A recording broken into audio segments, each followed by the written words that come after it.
The attitude, trying to prove myself, showing so much passion for the game of basketball. You see it in his play. You can tell he loves the game. He plays with energy and flair. And it's important to note that Westbrook is part of the Jordan brand. But start with you here, Stephen A. What do you make of MJ's comments? They're legit in some respects, illegitimate in others. In terms of competitive fervor, an assassin's mentality, being as ruthless as he has been, I definitely think it's apropos. I have seen Michael Jordan terrorize players off the court as well as on the court. I've seen him antagonize dudes off the court. There are things that he did that I cannot repeat. I saw them with my own two eyes, and he would do it just to get a player so riled up and so hell-bent on destroying him. He wanted this guy at his best. He did not want him lax. He did not want him taken for granted. He did not want him in awe of Michael Jordan. He wanted the guys at their best so they could come at him. Then he would destroy them.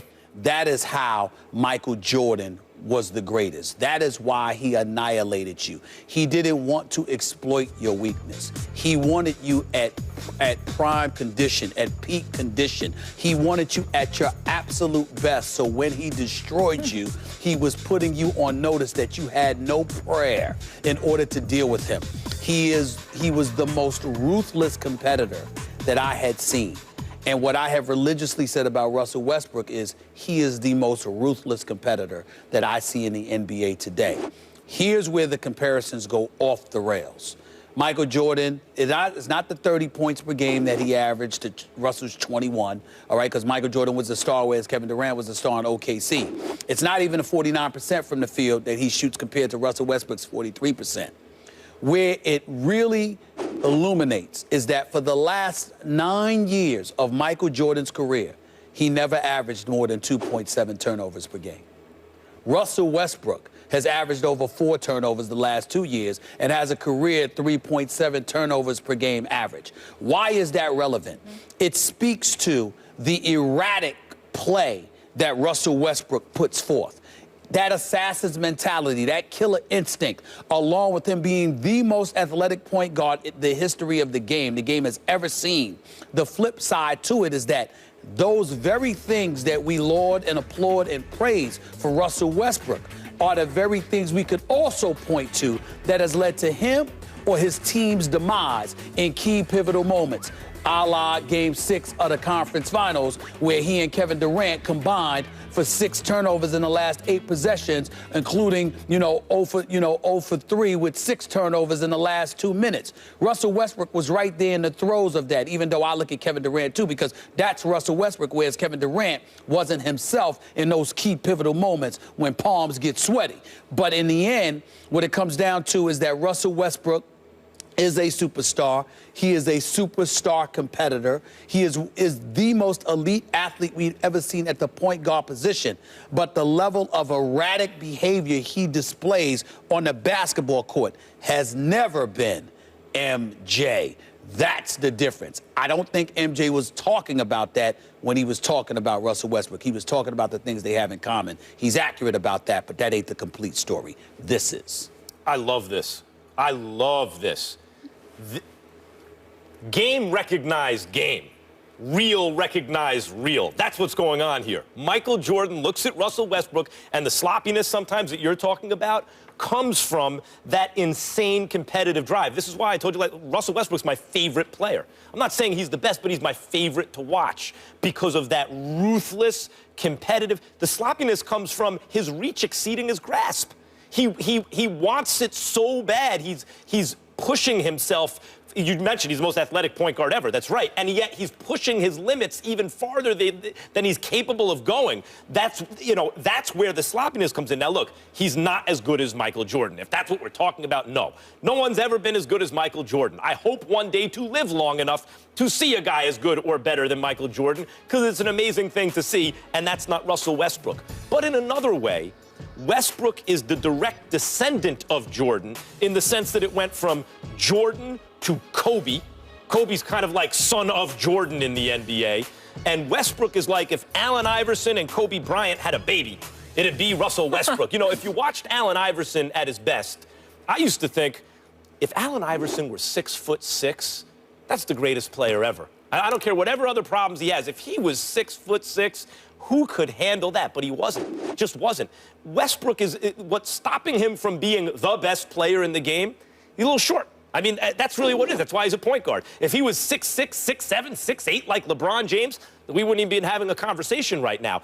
But he's smaller, and so he's confined to a certain position on the court that makes it a little difficult to actually do what he does best.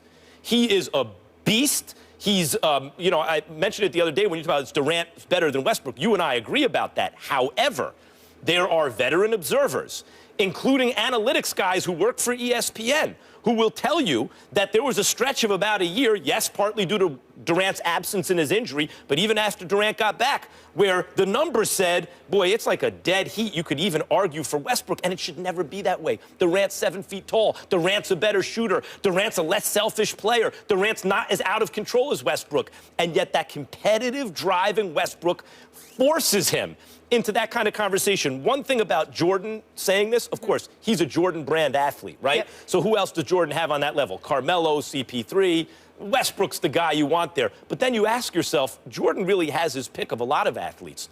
Why does he want Westbrook chose him repping Jordan brand? Well, because of that thing that he's identifying. It's interesting you brought up Allen Iverson. I was just with him this weekend in Philadelphia. And Russell, he reminded me that Russell Westbrook is his favorite player. He also promised me that he's going to wear a suit for the Hall of Fame. I'm holding you to that. That's a different subject for another day. I'm holding you to that, Bubba Chuck. I'm holding you to that. Having said all of that, let's be clear. When you talk about Russell Westbrook and you think about MJ, I will go as far as to say this. If Russell Westbrook figures it out to the point where he's capable of elevating his team to a championship sometime in the near future, if there is a player who could emulate Michael Jordan in terms of his will to win and his refusal to be denied, it's Russell Westbrook. He is the guy that if he were a champion, meaning the parts around him was good enough and it's really about him, and he figured out how to get one, he's the kind of guy that ain't letting it go. God's going to have to take it away from him. He's that type of dude. That's how vicious he is as a competitor.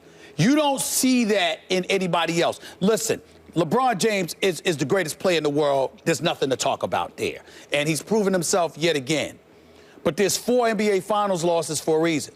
The great Kobe Bryant, and God was he great, okay, still lost 2 and got annihilated against Detroit, but that was him and Shaq and the friction more so. But then that 39-point loss in Game 6 of the NBA Finals in Boston, that ain't something that ever happened to Jordan. That's not something that I could see ever happening to Russell Westbrook once he figures it out. I know that Miami ran him out the building in that Game 5 against OKC when LeBron won his first title. But I'm talking about if Russell Westbrook ever got to that point where he figured it out and he was a champion. Talk about holding on to what you have.